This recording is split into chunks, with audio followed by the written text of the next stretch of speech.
Nandito po ako sa mahal na pinagpalang Birheng Maria, Ina ng Santo Rosario, or our Blessed Virgin Mary, Mother of the Holy Rosary, dito po sa kaliwa ng aming altar sa simbahan sa loob, dito sa Seminary Church.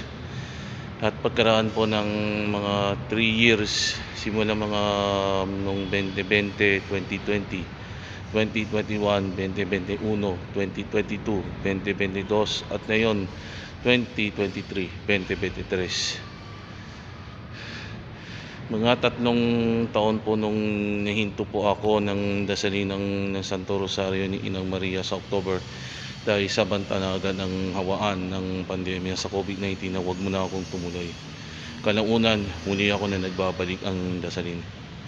Salamat Ina Maria, at andito po ako sa iyong pinagpanagan natin ay tapos na ng hawaan ng mundo. Back to normal po. To God be the glory po sa inyo lahat. Ciao!